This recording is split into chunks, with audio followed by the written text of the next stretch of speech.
हरे कृष्णा। ओम नमः शिवाय। कल हमने कथा में बात करी थी कि भगवान श्री कृष्ण बाणासुर के दरबार में उपस्थित होते हैं, बाणासुर के समक्ष संधि का प्रस्ताव रखते हैं, लेकिन बाणासुर कहता है कि संधि और वो भी यदुवंशियों से, जो कभी संभव नहीं है। अंत में बाणासुर ये कहता है कि यदि आप चाहें तो आप अनिरुद्ध को ले जा सकते हैं, परंतु मुझे वचन देना होगा कि इसके पश्चात आप और अनिरुद्ध भी, आप लोग कभी शोणितपुर में दोबारा नहीं पधारेंगे। और इस बात के लिए श्री कृष्ण मना कर देते हैं। श्री कृष्ण कहते हैं कि शायद तुमने सुना नहीं बाणासुर, मैंने क्या कहा है। मैंने कहा है कि मैं अपने पौत्र और अपनी कुल वधू को लेने आया हूँ, मैं सिर्फ अनिरुद्ध को लेने नहीं आया हूँ। और इस प्रकार से श्री कृष्ण मना कर देते हैं। साथ ही कहते हैं कि मैं तुम्हें एक दिन का समय देता हूँ, सिर्फ कल तक का समय। उसके पश्चात या तो तुम्हारे शोणितपुर, क्योंकि मैं सीमा पर रुका हुआ हूँ अपने शिविर में, तो कल के पश्चात या तो तुम्हारे शोणितपुर में वर यात्रा आएगी, अन्यथा युद्ध होगा, मेरी सेना आएगी। और इस प्रकार से श्री कृष्ण अनिरुद्ध को लेकर वहाँ से प्रस्थान करते हैं। अब ब्रह्मदेव चिंतित हैं कि अब युद्ध होगा। वो महादेव से मिलते हैं, उनसे बात करते हैं, उनको कहते हैं कि ये तो इस युद्ध का परिणाम क्या होगा मैं नहीं जानता हूँ, लेकिन कहीं इससे आपके संबंधों में कोई असर ना पड़े। और महादेव कहते हैं मुझे इस बात का कोई भी चिंता नहीं है, क्योंकि नारायण और महादेव कहते हैं मेरा संबंध इस युद्ध के परिणाम से परे है, क्योंकि हमारा संबंध किसी काल या परिस्थिति से परिभाषित नहीं हो सकता। चिंता है तो केवल इतनी है कि मैं और नारायण एक दूसरे की मर्यादा को न लांघें। ब्रह्मदेव वहां से प्रस्थान कर जाते हैं। उषा और वाणी एक साथ बैठे, उनमें वार्ता होती है। वाणी कहती है कि उषा मैं तुम्हारे साथ हूँ इसलिए तुम्हें चिंता करने की आवश्यकता नहीं है। और तुम्हें पता है कि श्री कृष्ण यहाँ आए थे, और वो सब कुछ बताती हैं कि किस प्रकार से वो तुम्हारे पिता के समक्ष दो विकल्प रख के गए हैं कि या तो कल वर यात्रा आएगी या फिर उनकी सेना आएगी। तो उषा बोलती है लेकिन मुझे किसी बात की कोई चिंता नहीं है माँ, मैं जानती हूँ कि महादेव और माता पार्वती का आशीर्वाद मेरे सर पे है, और मेरा किसी प्रकार का कुछ भी बुरा नहीं हो सकता, ना ही अनिरुद्ध का हो सकता है। परंतु वाणी कहती है तुम्हें चिंता नहीं है, लेकिन मेरी चिंता है।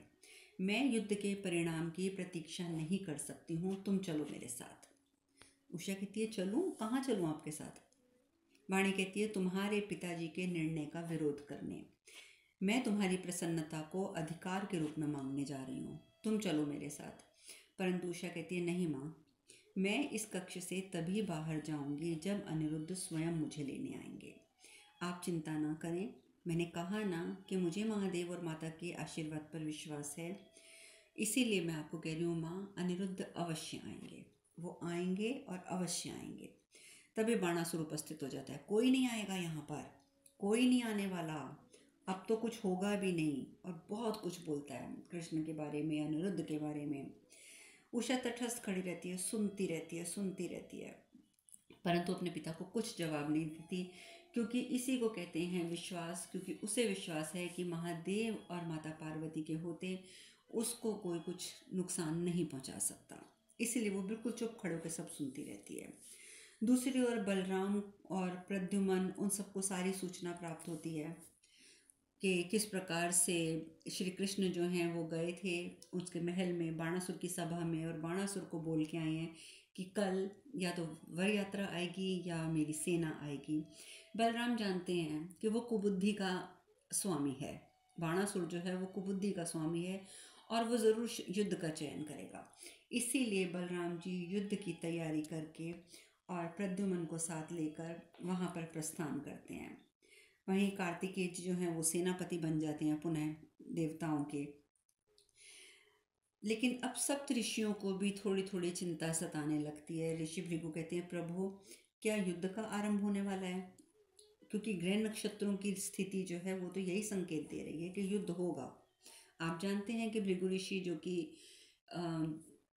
जिन्होंने की आविष्कार किया था, जिन्होंने की खोज करी थी, रचयिता हैं जो हमारे ज्योतिष शास्त्र के, उनके जैसी गणना तो कोई कर ही नहीं सकता। इसीलिए वो भगवान शिव से बोलते हैं कि प्रभु क्या ये सत्य है? क्योंकि मुझे जो ग्रहों की स्थिति है वो तो यही बता रही है कि बहुत भयंकर युद्ध होगा, और युद्ध भी ऐसा होगा कि जिसकी कल्पना करना भी हमें भयभीत कर रही है। उसकी तो कल्पना भी इतनी भयंकर है। मुझे जो नज़र आ रहा है प्रभु, ये नज़र आ रहा है चारों ओर सिर्फ धुआं ही धुआं होगा। नीला आकाश तो जैसे कहीं दिखाई ही नहीं देगा। क्या प्रभु ऐसे युद्ध को टाला नहीं जा सकता? मुझे बहुत चिंता हो रही है, क्योंकि जो कुछ मुझे ग्रह नक्षत्र दृष्टिगोचर करवा रहे हैं वो चिंता का विषय है। क्या इसे टाला नहीं जा सकता? अभी वो ये वार्ता कर ही रहे होते हैं कि बाणासुर उपस्थित हो जाता है। प्रभु, मैं आपसे बात करना चाहता हूँ एकांत में। दुर्बुद्धि व्यक्ति है वो, हमेशा जब बात करेगा उल्टी ही करेगा। बात करना चाहता हूँ एकांत में। महादेव कहते हैं ये कैलाश है बाणासुर, कैलाश है ये, और यहाँ ऐसी किसी बात के लिए कोई स्थान नहीं है जो एकांत में करी जाए, क्योंकि कैलाश में कभी किसी से कुछ छुपाया नहीं जाता है। जो कहना है सबके समक्ष कहो। यहाँ पे कार्तिकेय हैं, गणेश हैं, सप्तऋषि हैं, नंदी हैं, सब हैं। तुम्हें जो कहना है इन सबके समक्ष कहो। अब बाणासुर क्या करता? क्योंकि वो जानता है कि महादेव ने यदि कह दिया तो कह दिया। अब बाणासुर कहता है प्रभु, आपने जो वचन दिया था, अब आप मुझे इसका जवाब दीजिए कि क्या आप अपने वचन की पूर्ति करेंगे? अर्थात आप मेरे आवाहन पर मेरी रक्षा करने के लिए आएंगे? क्योंकि अंदर ही अंदर बाणासुर कहीं ना कहीं ना कहीं भयभीत है श्री कृष्ण को लेकर। क्योंकि जिस प्रकार से श्री कृष्ण उससे वार्ता करके गए, जिस प्रकार से श्री कृष्ण ने अनिरुद्ध की जो ऊर्जा से बंधी हुई डोर थी उसे तोड़ा, इस वजह से कहीं ना कहीं वो चिंतित भी है कि क्या होगा। इसीलिए वो पहले पहुंच गया कि क्या आप मेरी रक्षा करने आएंगे, क्योंकि मुझे युद्ध में यदुवंशियों को पराजित करना है। महादेव कहते हैं अवश्य बाणासुर, अवश्य मैं आऊँगा, और जय और पराजय तो तुम पर निर्भर करती है। बाणासुर कहते हैं कि मेरे पास विजय के अतिरिक्त तो कोई और विकल्प है ही नहीं प्रभु, आप जय विजय की बात ही क्यों कर रहे हैं? मैं सिर्फ इतना जानता हूँ कि मेरे पास एकमात्र विकल्प है यदुवंशियों की पराजय और मेरी जय। उन्होंने मेरी पुत्री को भ्रमित किया है, और वो मुझसे कह रही थी कि प्रेम और अहंकार के इस युद्ध में वो प्रेम के विजय की कामना करती है। अर्थात प्रभु, मेरी पुत्री ही मेरे खिलाफ हो गई है। प्रभु, है ना ये आश्चर्य की बात? क्योंकि उस प्रेम का क्या हुआ जो इतने वर्षों तक एक पिता ने अपनी पुत्री से किया? क्या उसका कोई मूल्य नहीं है? एक पिता ने वर्षों अपनी पुत्री को प्रेम किया, उसका मूल्य नहीं है। आज वो अपने प्रेम की कामना कर रही है, अपने प्रेम की विजय की कामना कर रही है। आज पिता में उसे अहंकार दिखाई दे रहा है, और प्रभु वो कह रही है कि आप मेरा साथ नहीं देंगे। वो मुझे ये भी कह रही है कि महादेव मेरा साथ नहीं देंगे। महादेव कहते हैं बाणासुर, मैं तुम्हें केवल संरक्षण प्रदान करूंगा, और मेरे संरक्षण को अपने निर्णय की स्वीकृति समझने की भूल ना करना, कदापि ना करना। तुम जो भी कर रहे हो उससे मैं सहमत नहीं हूँ, कदापि मैं सहमत नहीं हूँ, क्योंकि उषा और अनिरुद्ध का विवाह पूर्व निहित था। वो पूर्व निश्चित था कि उन दोनों का विवाह होगा। अच्छा यही होता कि तुम उसे स्वीकृति दे देते। इसलिए तुम जो कर रहे हो मैं तुम्हारे साथ नहीं हूँ, मैं उससे प्रसन्न नहीं हूँ। मैं सिर्फ तुम्हें संरक्षण का मैंने वचन दिया है, तो मैं तुम्हें संरक्षण दूंगा। बाणासुर कहता है कि अनिरुद्ध शत्रु है मेरा, उसका पूरा कुल शत्रु है मेरा, मैं कैसे अपनी पुत्री का विवाह उनके साथ कर दूं? महादेव कहते हैं शत्रु से संधि भी तो हो सकती है ना बाणासुर, संधि भी तो हो सकती है। शत्रुता की निरंतरता अनिवार्य नहीं है। यदि व्यक्ति चाहे तो शत्रुता को खत्म कर सकता है। क्या उषा की प्रसन्नता तुम्हारे लिए कोई मूल्य नहीं रखती है? क्या वो तुम्हारी पुत्री नहीं है? क्या तुम्हें उसकी प्रसन्नता से कोई लेना देना नहीं है? बाणासुर कहता है मैं अपनी पुत्री की प्रसन्नता के लिए अपने प्राण भी दे सकता हूँ, किंतु यहाँ प्रश्न मेरे कुल के सम्मान, प्रतिष्ठा और मर्यादा का है। यदुवंशियों में अपनी पुत्री देने का अर्थ है कि मैं अपने कुल और अपनी उनकी प्रतिष्ठा, उनके सम्मान को मैं ठेस पहुंचाऊंगा। महादेव कहते हैं तुम्हें तुम्हें मैं क्या उत्तर दूं बाणासुर, तुम्हें मैं क्या उत्तर दूं? श्री कृष्ण के पौत्र से विवाह हो रहा है तुम्हारी पुत्री का, श्री कृष्ण के पौत्र से। यदि तुम श्री कृष्ण की महत्ता को समझते तो ये बातें तुम कदापि ना कहते, कदापि ना कहते जो कुछ तुम इस समय कह गए हो। बाणासुर कहता है, प्रभु, जिस व्यक्ति को स्वयं ये ज्ञात नहीं है कि उसकी कितनी पत्नियां हैं, ऐसे व्यक्ति के कुल में मैं अपनी पुत्री कैसे दे सकता हूँ? आप भी तो मेरी समस्या को समझिए। मैं इस कुल में अपनी पुत्री को नहीं जाने दूंगा। महादेव कहते हैं, श्री कृष्ण की लीलाओं को समझने के लिए विवेक की आवश्यकता है, और वो विवेक तुम में बिल्कुल भी नहीं है बाणासुर। श्री कृष्ण की लीला को समझने के लिए जो विवेक चाहिए वो विवेक तुम में नहीं है। उन्हें समझने के लिए समर्पण भाव की आवश्यकता है। ढूंढना पड़ता है उन्हें, श्री कृष्ण को ढूंढना पड़ता है, और उन्हें ढूंढने के लिए स्वयं को खोना पड़ता है। ऐसे नहीं मिल जाते वो। जब तुम स्वयं को खोगे तो तुम श्री कृष्ण को ढूंढ पाओगे। अपने अहम को खोना पड़ता है, अहंकार को खोना पड़ता है। उनके व्यक्तित्व का विस्तार ही ऐसा है बाणासुर, विस्तार ही ऐसा है कि कल्पना की सीमितता भी असीमितता प्रतीत होने लग जाती है। इतना विस्तार है उनके व्यक्तित्व का। और जो व्यक्ति कृष्ण के सत्य को सुनकर, कृष्ण की बारे में सुनकर श्री कृष्ण का नाम श्रवण करने का सौभाग्य नहीं समझ पाता, वो इंसान मेरी नज़र में मूर्ख है बाणासुर। जिसके कानों में श्री कृष्ण की लीलाओं का वर्णन होता है वो व्यक्ति तो सौभाग्यशाली होता है, क्योंकि उसे लीला सुनकर श्री कृष्ण के नाम श्रवण का सौभाग्य प्राप्त होता है। उनकी विशेषताओं को श्रवण करने का सौभाग्य प्राप्त होता है उसे, जो उनकी लीलाओं को सुनता है। उसे श्री कृष्ण की कृपा अवश्य प्राप्त होती है जो उनकी लीलाओं का श्रवण करता है, वाचन करता है। किंतु जो व्यक्ति श्री कृष्ण के सत्य को सुनकर भी उन्हें पराजित करने की कल्पना करे, उस व्यक्ति का विनाश निश्चित है। उस व्यक्ति का विनाश पूर्ण रूपेण निश्चित है। बाणासुर कहता है, तो फिर आप ही बताइए महादेव कि उस श्री कृष्ण नहीं कहता, वो कहता है तो आप ही बताइए महादेव, उस कृष्ण का सत्य क्या है? सत्य क्या है उस कृष्ण का? महादेव कहते हैं, श्री कृष्ण ही सत्य हैं, संपूर्ण सत्य हैं वो, जिसमें संपूर्णता का भार उठाने का सामर्थ्य है। पृथ्वी पर ऐसा कोई भी नहीं है, ऐसी कोई भी सेना नहीं है बाणासुर जो श्री कृष्ण का सामना कर सके। ऐसा कोई भी योद्धा नहीं है संसार में जो उनकी इच्छा के विरुद्ध, उनके समक्ष या उनके विरुद्ध खड़ा हो सके। भले ही वो योद्धा कितना भी शक्तिशाली क्यों ना हो, भले ही उसकी सहस्त्र भुजाएं क्यों ना हो, भले ही उसकी एक एक भुजा में सहस्त्र हाथियों की शक्ति क्यों ना हो, फिर भी वो श्री कृष्ण को पराजित नहीं कर सकता। बाणासुर कहता है, लेकिन वो तो एक साधारण मनुष्य है महादेव, फिर आप उनके बारे में ऐसा कैसे कह सकते हैं?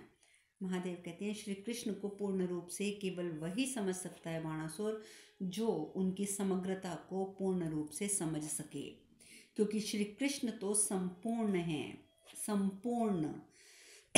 बाणासुर कहते हैं, संपूर्ण तो आप भी हैं महादेव। आप कह रहे हैं कि श्री कृष्ण संपूर्ण हैं, परंतु संपूर्ण तो आप भी हैं। महादेव कहते हैं, इसीलिए श्री कृष्ण और मैं भिन्न नहीं हैं, इसीलिए हम दोनों भिन्न नहीं हैं, हम एक हैं। जो मेरी संपूर्णता को समझने में सक्षम है वो श्री कृष्ण की संपूर्णता क्यों नहीं समझ पा रहा है? क्यों? उनकी महत्ता से विमुख क्यों है? बाणासुर, क्या तुम अब भी श्री कृष्ण से युद्ध करना चाहोगे? ये सब सुनने के पश्चात भी क्या तुम श्री कृष्ण से युद्ध करना चाहोगे? बाणासुर कहते हैं, नहीं महादेव, नहीं, केवल युद्ध नहीं, मैं उस कृष्ण को पराजित करना चाहता हूँ। ये बात सुनकर सब हैरान होते हैं कि महादेव ने कितने विस्तार पूर्वक श्री कृष्ण के बारे में उसे समझाया। महादेव ने यहाँ तक कहा कि हम दोनों भिन्न नहीं हैं, यहाँ तक कह दिया कि तुम जैसा बलशाली उन्हें परास्त नहीं कर सकता, परंतु उसके बाद भी वो कह रहा है कि मैं श्री कृष्ण को पराजित करना चाहता हूँ। क्यों? क्योंकि जहाँ महादेव हो वहाँ कुछ भी असंभव नहीं है। बल्कि महादेव, मैं तो आपका आभार प्रकट करता हूँ कि अच्छा हुआ आपने मुझे श्री कृष्ण की शक्तियों से परिचित करवा दिया। अब इसमें संदेह नहीं है कि मैं अकेला श्री कृष्ण को पराजित नहीं कर सकता, इसलिए अब आप आक्रमण से पूर्व ही मेरी रक्षा कीजिए। और यहाँ पर जो भी उपस्थित हैं, कार्तिकेय जी, गणेश जी, नंदी जी, सप्तऋषि, मैं और माता पार्वती भी, मैं उन सब से भी कहता हूँ कि अगर ये आपके अपने हैं तो ये सब भी मेरे युद्ध में मेरी सहायता हेतु इन्हें आना चाहिए, क्योंकि यदि ये लोग आएंगे तो ये दर्शाएंगे कि ये आपके प्रति संपूर्ण समर्पित हैं, अन्यथा आप खुद समझ सकते हैं।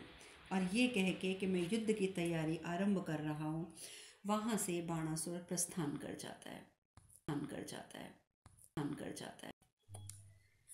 वो उसने बाणासुर ने तो युद्ध की तैयारी आरंभ कर दी। दूसरी ओर श्री कृष्ण और अनिरुद्ध जो कि अपने शिविर में हैं, अनिरुद्ध बहुत चिंतित, यहाँ से वहाँ से यहाँ घूम रहे हैं।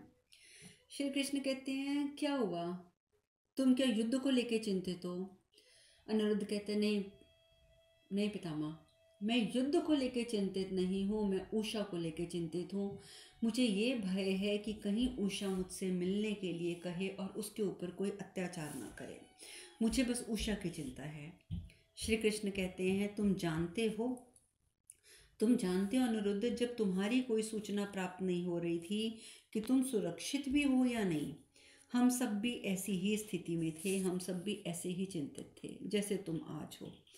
अपने प्रियजनों से दूर होने पर ऐसी पीड़ा स्वाभाविक है पुत्र, स्वाभाविक है, किंतु उस पीड़ा का समाधान भी आवश्यक है, और इसके लिए तो मुझे यहाँ आना पड़ा, अन्यथा मैं यहाँ क्यों आता?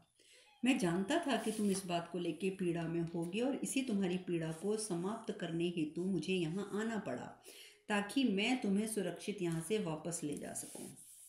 अद्भुत है ना अनिरुद्ध? अद्भुत है कि हम जिसे प्रेम करते हैं, किसी को भी, हम उसकी सुरक्षा के लिए किसी भी सीमा को लांघने हेतु तत्पर रहते हैं, बिना कोई चिंता के, बिना ये सोचे कि हम जो करने जा रहे हैं उसका परिणाम क्या होगा। परंतु मैं एक बात कहता हूँ अनिरुद्ध, कि युद्ध किसी समस्या का विकल्प नहीं होता है, युद्ध विकल्प नहीं होता है, और शांति उसके लिए कोई मूल्य नहीं है। अब बाणासुर पर निर्भर करता है कि वो शांति का चयन करता है या युद्ध का। अनिरुद्ध एकदम भड़क जाते हैं। अनिरुद्ध कहते हैं, वो दुष्ट तो युद्ध का चयन ही करेगा। श्री कृष्ण कहते हैं, बाणासुर तुम्हारे श्वसुर हैं अनिरुद्ध, तुम्हारे श्वसुर। यदि उनसे युद्ध भी हो तब भी वो तुम्हारे श्वसुर ही रहेंगे, इसीलिए उनको संबोधित करने के समय मर्यादा को सदैव स्मरण रखना। मर्यादा नहीं लांघोगे तुम उनका नाम लेते समय। खैर अनिरुद्ध जो हैं वो क्षमा मांग लेते हैं, मुझे क्षमा कीजिए। श्री कृष्ण कहते हैं, तुम तो जानते हो अनिरुद्ध कि मैं अधर्मियों से युद्ध करने हेतु सदैव तत्पर रहता हूँ, किंतु ये एक ऐसा युद्ध है अनिरुद्ध जो मैं नहीं चाहता। ये एकमात्र ऐसा युद्ध है, वो भी अधर्मी के विरुद्ध, तब भी मैं ये युद्ध नहीं चाहता, क्योंकि बाणासुर को महादेव का संरक्षण प्राप्त है, और यदि बाणासुर ने उनका आवाहन किया तो महादेव अवश्य आएंगे, और महादेव से युद्ध करने की कल्पना करना भी मेरे लिए अधर्म है, अधर्म, और उनको पराजित करना कल्पनातीत। ऐसे युद्ध का क्या परिणाम होगा, इसका अनुमान लगाना संभव ही नहीं है अनिरुद्ध। मुझे यदि बस चिंता है तो इसी बात की चिंता है, इसीलिए मैं कह रहा हूँ कि ये एकमात्र युद्ध है जो अधर्मी के खिलाफ होने के बाद भी मैं चाहता हूँ कि ये युद्ध ना हो।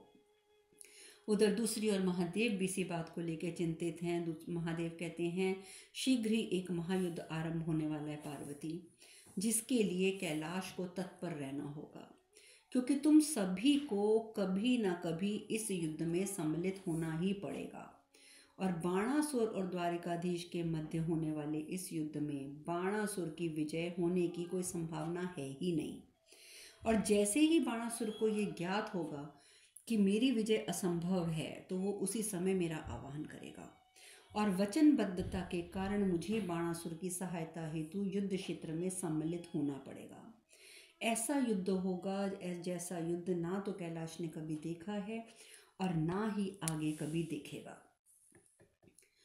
उधर बाणासुर युद्ध की तैयारियां कर रहा है। उधर श्री कृष्ण थोड़े से चिंतित हैं क्योंकि महादेव से वो युद्ध नहीं चाहते। इसी तरह से महादेव भी चिंतित है। महादेव कहते हैं कि बाणासुर को वचन केवल मैंने दिया है और वो तुम सबको भी ललकार के गया है कि तुम सबको भी मेरे प्रति अपना समर्पण प्रस्तुत करने के लिए उसकी तरफ से युद्ध करना चाहिए। परंतु मैं तुम्हें एक बात कहना चाहता हूँ कि वो वचन केवल और केवल मैंने दिया है और तुम सब अपने विकल्पों का चयन करने के लिए स्वतंत्र हो। यदि तुम युद्ध में आना चाहते हो तो आओ, नहीं आना चाहते तो मत आओ।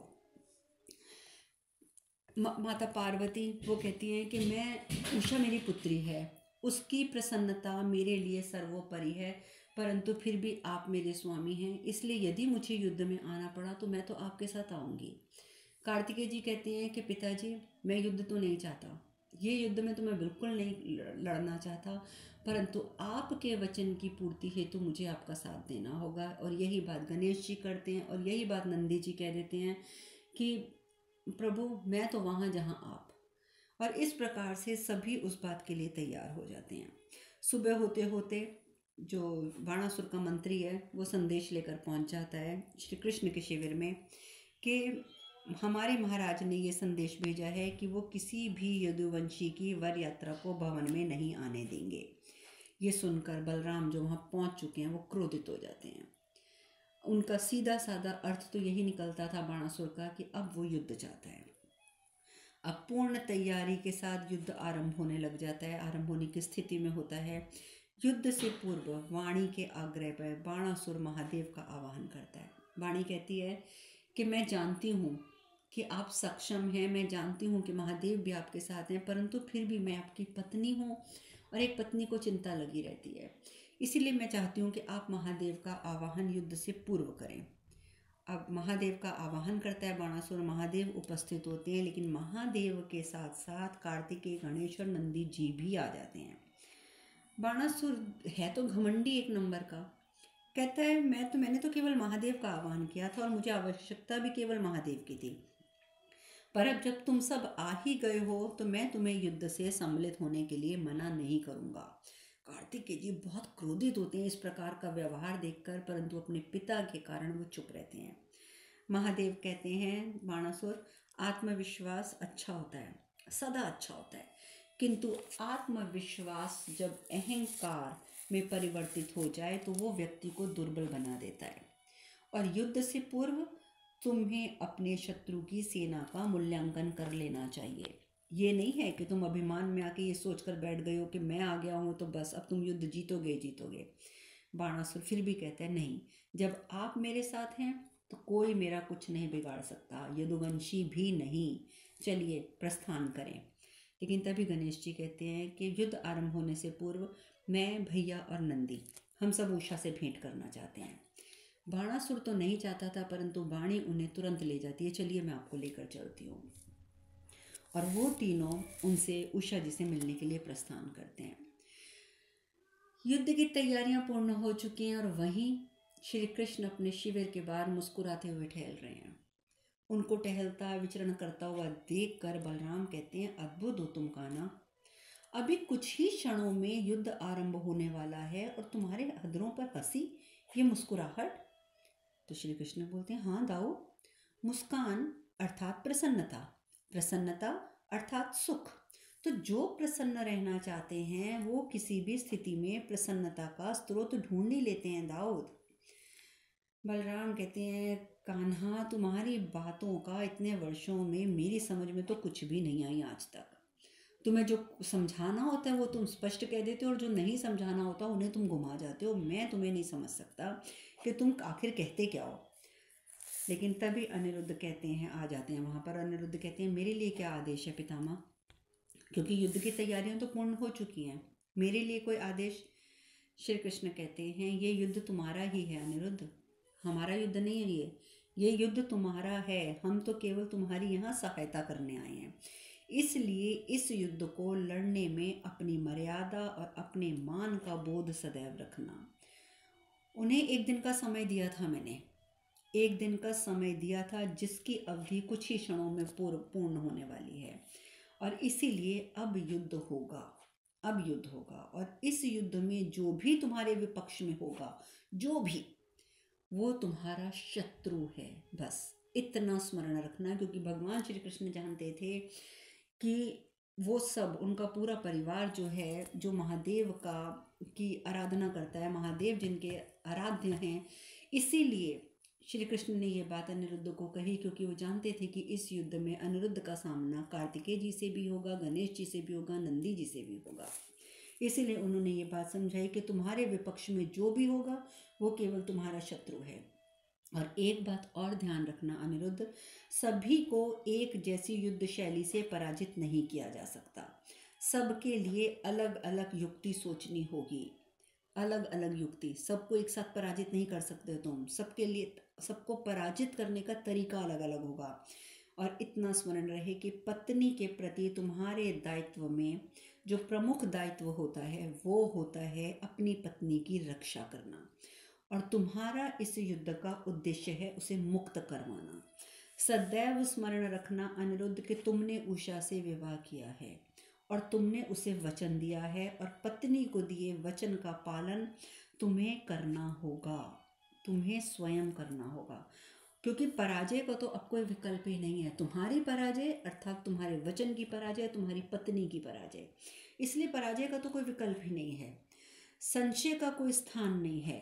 ये स्मरण रखोगे तो आक्रमण से पूर्व किसी प्रकार का संदेह और दुर्बलता उत्पन्न ही नहीं होगी। अनिरुद्ध कहते हैं, मुझे प्रतीक्षा है उस वचन को पूरा करने की जो मैंने उषा को दिया है, और पितामह मैं वो वचन पूर्ण भी करूंगा, और मैं उषा को अपने साथ द्वारका भी लेकर जाऊंगा। अब यहाँ पे अनिरुद्ध जी भी पूर्ण रूपेण तैयार हैं युद्ध के लिए। गणेश जी, कार्तिकेय जी, नंदी जी उषा के पास पहुँचते हैं। उषा आंखों में अश्रु लिए खड़ी है। गणेश जी कहते हैं, उषा, पिताजी इस युद्ध में तुम्हारे पिताजी की रक्षा करने के लिए वचनबद्ध हैं, और वो वचनबद्ध है, इसलिए हम पिताजी के वचन की पूर्ति हेतु उनका साथ दे रहे हैं। किंतु उषा, तुम ये कदापि मत समझना कि हम तुम्हारी प्रसन्नता के विरुद्ध हैं। ऐसा बिल्कुल भी नहीं है। हमें तुम्हारी प्रसन्नता सबसे ज़्यादा प्रिय है, सबसे ज़्यादा प्रिय है। कार्तिकेय जी कहते हैं, उषा, हम सब केवल अपना अपना धर्म निभा रहे हैं। ये जो कुछ भी हो रहा है उसके पीछे एक महान उद्देश्य छुपा हुआ है, और वो उद्देश्य समझना तुम्हारे लिए अनिवार्य तो है, किंतु सरल नहीं है उषा, सरल नहीं है। एक और श्री कृष्ण हैं तो एक और पिताजी हैं, और इस महान घटनाक्रम के केंद्र में तुम दोनों हो, यानी तुम और अनिरुद्ध। उषा कहती है, आप दोनों क्या सोचते हैं कि मुझे महादेव और माता पार्वती के विश्वास पर विश्वास नहीं है, आशीर्वाद पर विश्वास नहीं है? महादेव ने तो मुझे स्वयं यहाँ आकर ये अवसर दिया था कि मैं उनके साथ कैलाश लौट जाऊं, परंतु मैं यहाँ हूँ तो केवल इसलिए कि इस युद्ध का परिणाम चाहे जो भी हो, मेरे पिता और मेरे पति का गौरव बना रहे, सिर्फ उन दोनों का गौरव बना रहे। यदि मैं पलायन करती हूँ तो मेरे पिता के सम्मान को क्षति पहुँचती है, और मेरा पलायन करना ये भी दर्शाता है कि मुझे मेरे स्वामी की सामर्थ्य पर विश्वास नहीं है। अर्थात अगर मैं यहाँ से पिताजी के साथ चली जाती, तुम्हारे पिताजी के साथ चली जाती, तो ये दोनों के लिए, दोनों की मर्यादा को ठेस पहुँचा देता। किंतु मैं जानती हूँ कि मेरा और अनिरुद्ध का मिलन तो होकर ही रहेगा, चाहे कुछ भी हो जाए, क्योंकि उस मिलन में ही महान उद्देश्य निहित है। गणेश जी कहते हैं, उषा, मैं तुम्हारे लिए कुछ लाया हूँ, और ये कह के वो अपना हाथ आगे बढ़ाते हैं और उनके हाथ में मोदक होते हैं। उषा मोदक बड़े प्रेम पूर्वक उठा लेती है। मोदक उषा जैसे ही अपने मुख में रखती है तो गणेश जी सिर्फ एक वाक्य बोलते हैं, कहते हैं, उषा, स्मरण रखना चाहिए कि जब अंधकार गहरा हो तो सूर्य उदय होने वाला है। ये युद्ध तुम्हारे लिए शुभता लाएगा उषा, तुम्हारे लिए शुभता लाएगा। ये कहकर वो तीनों वहाँ से प्रस्थान कर जाते हैं। वहीं सेनाएं दोनों की युद्धस्थली में पहुंच जाती हैं। कृष्ण, बलराम, अनिरुद्ध, ये सब सामने देखते हैं तो उन्हें महादेव नजर आते हैं, और वो तीनों महादेव को सबसे पहले प्रणाम करते हैं। और ये देखकर बाणासुर मन ही मन में सोचता है कि ये लोग कितने मूर्ख हैं। ये महादेव को प्रणाम करके ये सुनिश्चित करना चाहते हैं कि शायद महादेव इन पर तरस खा लेंगे और युद्ध में इन्हें क्षति नहीं पहुंचाएंगे। और ये बातें सोचकर बाणासुर मन ही मन अत्यंत प्रसन्न होता है। अब आगे क्या होगा इसकी चर्चा हम कल करेंगे।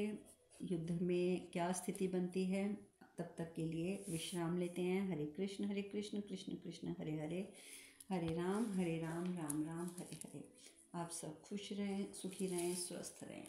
हरे कृष्णा। ओम नमः शिवाय, ओम नमः शिवाय, ओम नमः शिवाय, नमः शिवाय, नमः शिवाय।